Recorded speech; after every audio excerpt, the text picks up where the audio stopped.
All right, as we are looking ahead to next week, you will be designing learning activities for your curriculum. So you will read chapter 9 in differentiated instruction, and you will find or develop 10 activities. These are not full-blown lesson plans. These are summaries of activities. So when we talk about differentiating instruction, there's different ways to do that. You can match readers and text, so not everyone in the class has to read the same thing. You can use flexible grouping so that different groups are doing different things. And then you can use continual assessment, so you take an assessment and then you look at the assessment to see what students need what, and then differentiate the instruction based on what they need. Another way to think about that is through the content, the process, and the product. So the content could be different reading. It could be some groups are reading, some are viewing, or they're all viewing different things. The process can be the activities. And then the products are normally the assessment. So maybe one person is writing an essay and another is doing a photo essay and another is drawing a picture.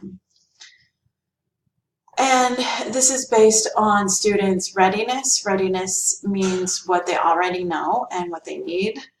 Their interest, so especially when we're talking about the readings or the content, it can be based on their interests. So looking at physics through sports, looking at physics through nature, depending on their interests. And then learning preferences, as we talked about at the beginning of the year, learning styles is not really a good way to base instruction because everybody can learn in every way.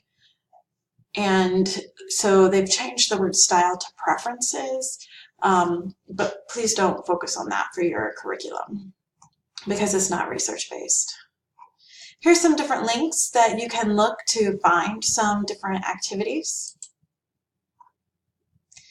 And then this is an outline of the key principles of differentiated classrooms. You can use this to take notes as you're reading chapter 9. And then here are examples. So this is an example of a personal finance, and then this is an example of an algebra curriculum, just so you can see what I'm talking about in regards to the format. You don't have to use this formatting. You can use the Excel spreadsheet, but you also can use Word doc, and you can use one of these formats. So I hope you'll find those helpful. Oh, another thing, I'm not saying that these are A+ projects. I'm not even saying that they're excellent projects. I'm just saying they're examples of projects. So you should use them to make yours even better. And then if you are working to integrate social justice or global learning, I've given you some resources here. Teachingtolerance.org has a lot of different lesson plans. You can also look at the UMSL library for this book, Turning on Learning. It's my favorite book. It has all these little activities, and they're just short summaries that you can just pull. And it has different approaches for talking about race, class, gender, and disability. And I have the book if you want to borrow it from me, or the UMSL library has it too. And then if you're integrating global learning, Asia Society has now posted lesson plans and this teacher toolbox. And then this is an example. Oh, great. Okay, well, I'll fix this. I'll fix this. But there's examples. Okay, so here's the page. And you can see that they have elementary, all different grades, and then middle school, all different grades and subjects. So let's look at 8th grade science. And then you can see this is the standard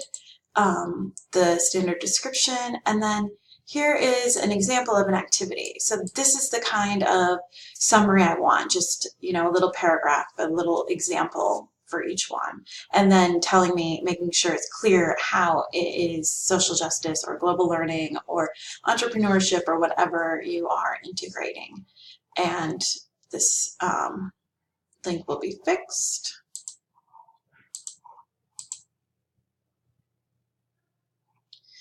Okay, so integrating cultural and social issues with the curriculum. I really like the word integrated because it's really important when we talk about curriculum. Global learning and social justice learning should not be an add-on. So it should not just be something that we do in February for African American History Month. It is something that is part of the curriculum throughout the year. Also, it's not just flags, festivals, food, and fashion, but it's really about the deeper levels of culture that we can talk about with students.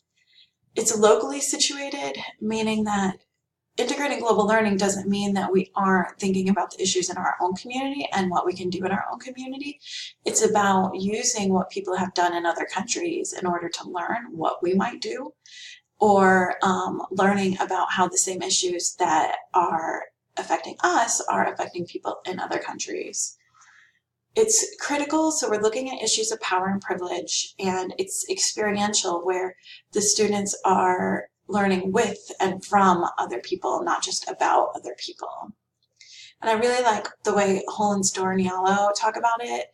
They talk about proximal, starting with who am I? So in first grade, you may be just dealing with, these first 2 or 3 levels. Who am I? How are we the same? How are we different? Which they call reflexive.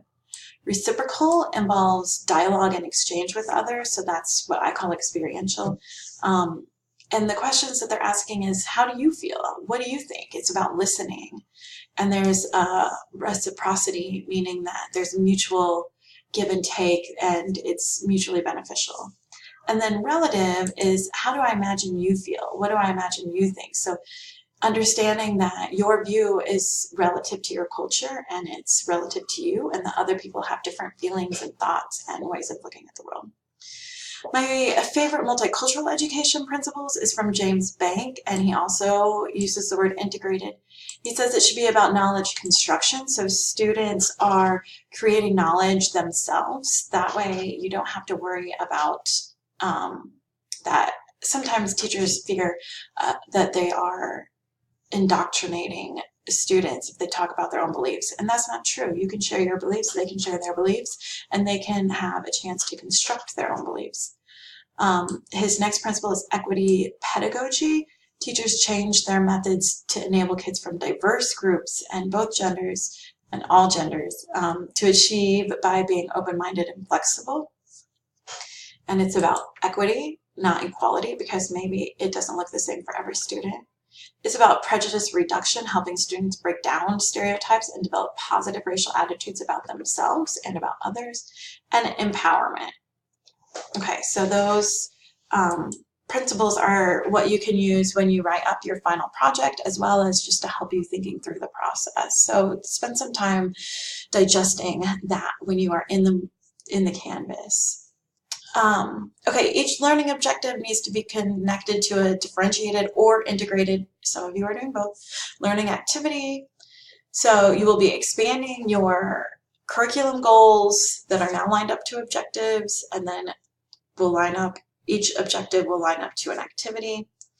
If you're differentiating, think back about the framework that we talked about: process, content, product, readiness, interest, learning preference, and then what kind of instructional method are you using? Group work, tiered instruction. If integrating, a description of the activity, and then make sure it's clear. You may just want to say, this is integrated to this theme because blah, blah, blah.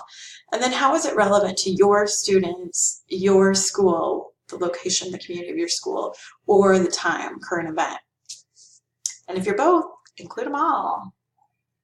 All right, and then this is due March 24th. I'm actually traveling to China, so I will have limited internet access, but you are welcome to email our online mentor